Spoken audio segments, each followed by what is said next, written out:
අද අපි මේ යන්නේ කැන්ඩි වල අලුතින්ම ඕපන් කරපු වෝටර් වර්ල්ඩ් එකට.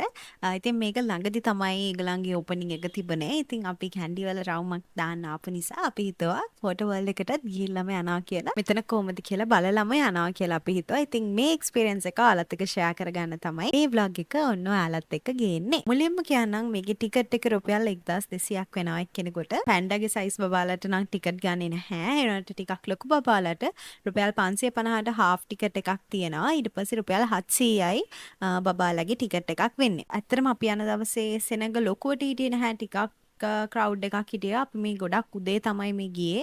9:30 තමයි ඕපන් කරන්නේ. අපි යනකොට 9:45 වගේ වෙන්න ඇති මැක්සිමම්. ඉතින් මේ වගේ සෙනඟක් තමයි හිටියේ. මෙතන වෝටර් ඇක්ටිවිටීස් නෙමෙයි තියෙන්නේ. දන්න ඇතිනේ කැලණියේ වෝටර් වර්ල්ඩ් එක කොයි විදිහට තියෙන කියලා. අන්න ඒ වගේම තමයි මෙතන ගොඩක් ලොකුයි.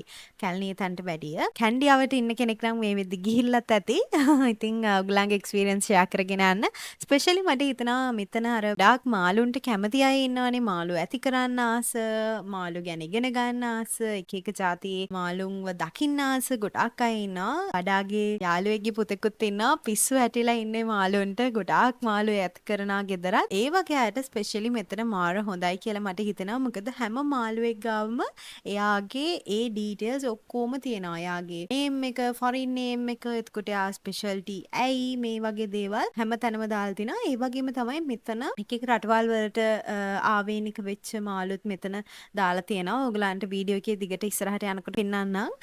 එක එක දැන් අපි මෙහෙම යනකොට එක එක රටවල් වලට වෙනම වෙන් කරලා තියෙනවා. ඔයගලන්ට තියෙන්නේ මේ වගේ ෆිෂ් ඔෆ් ශ්‍රී ලංකන් කියලා දාලා තියෙන අර ඒ වගේ fish of Australia, fish of China වගේ එක එක රටවල් වල දාලා තියෙනවා මේ කොයි කොයි කන්ට්‍රීස් වලටද ඉස්ලා අයිති වෙන්නේ කියලා. හරිම ලස්සනයි. හරිම ලස්සන විදිහට මේක හදලා තියෙනවා. හරිම කාම් වයිබ් එකක් තියෙන්නේ. දඟලන්න දේවල් ඇත්තට මුකුත් නැහැ. ඔයගලන්ට පේනවාද මෙතන චූටි බබාලත් ඉන්නවා. ඒගොල්ලොනුත් ඇත්තටම එහෙම කෑ ගහන්නේ එහෙම දඟලන්නේ නැහැ. මොකද අර එතන තියෙන වයිබ් එකට මට හිතෙන ඒගොල්ලොනුත් ආසයි කියලා. අපේ පැන්ඩා වුණත් පොඩ්ඩක්වත් දඟලුවේ නැහැ. හරිම ආසාවෙන් මාළුන් දිහා බලාගෙන හිටියා. පොඩි කට්ටියට කොහොමත් පොඩ්ඩක් තියෙනවා මාළුන්ට පොඩි ස්පෙෂල්ටි එකක්. අපේ චන්ඩියත් කොහෙ ගියා වුණත් මාළු ටැංකියක් දැක්කොත් එහෙම එතනින් හෙල්ලෙන්නේ නැහැ. ඉතින් බඩත් කොහොමත් එහෙම තමයි. එයා හින්දාද දන්නෙත් නැහැ. අනිත් බබාලත් එහෙමත් දන්නේ නැහැ. කොහොමවත් අපේ පැන්ඩා නම් එහෙමයි. ඉතින් මේ ඔයගලන්ට පේන්නේ මේ විදිහට තමයි අර බෝඩ්ස් වල ඩීටේල්ස් ඔක්කොම ටික දාලා තියෙන්නේ.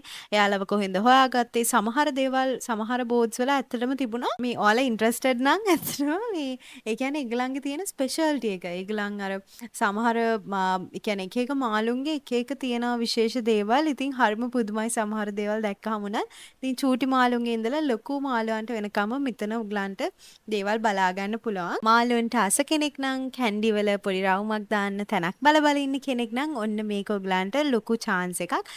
ෆැමිලි එකත් එක්ක, ආගේ බොයිෆ්‍රෙන්ඩ් එක්ක, ගර්ල්ෆ්‍රෙන්ඩ් එක්ක, යාළුවොත් එක්ක ඉන්න පුළුවන් තැනක්. ඉතින් හරිම නිදහසේ ඉඳලා යන්න පුළුවන් තැනක්. වෙලාව යනවා දැනෙන්නේ නැහැ. පැය ගාණක් යනවා ඔයගලන්ට මේ ටික කවර් කරගන්න. ස්පෙෂලි ඔයගලන් අර ඉන්ට්‍රෙස්ට් නම් මේ අර ඩීටේල්ස් කියවන්න, මේ හැම මාළුවෙක් ගැනම තියෙන දේවල් කියවන්න ඔයගලන් ඉන්ට්‍රෙස්ටඩ් නම් අනිවාර්යයෙන්ම වෙලාව යනවා තේරෙන්නේ නැහැ. මොකද මාර දේවල් තියෙන්නේ එක එක මාළු ගැන. ඉතින් ඒ වගේම තමයි අපි දැකලා නැති මාළුවොත් ඉන්නවනේ. ඒ නිසා අර ඒවත් බල බල යනකොට වෙලාව යනවා තේරෙන්නෙත් නැහැ. ඒ වගේම ගංගාවල් වල ඉන්න මාළු ගැන, ඊට පස්සේ රීෆ් එකේ ඉන්න මාළු ගැන, ඊට පස්සේ මූදේ ඉන්න මාළු වගේ වෙන් කරලා තමයි ඒගොල්ලන් දාලා තියෙන්නේ. ඉතින් හරිම ලස්සනයි. හරිම පිළිවෙලට මෙතන තියෙනවා. ඉතින් ඕගොල්ලෝ ඇවිත් බලන්න. එහෙනම් ඔයගලන් වීඩියෝ එක දිගටම බලන්න. මම ඔයගලන්ව අන්තිමේදී හම්බ වෙන්නම්. මම හිතනවා ඔයාලා මේක ආසාවෙන් බලයි කියලා.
මං හිතනවා ඔයගොල්ලෝ වීඩියෝ එක ආසාවෙන් බලන්නේ නැති කියලා. මාළු ගැන ආසාවෙන් නැති කෙනෙක් බලනවා නම් වීඩියෝ එක චුට්ටක් බෝරින් වෙන්නේ නැති.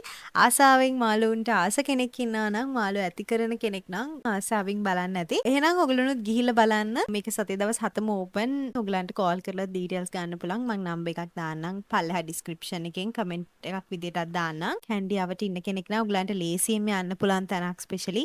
ලොකු කාපාක් ඒරියා එකකුත් තියෙනවා. ඔයගලන්ට බය වෙන්න දෙයක් නැහැ. එහෙනම් අපි ඉක්මනටම ඊළඟ වීඩියෝ එකෙන් හම්බ වෙමු. බයි.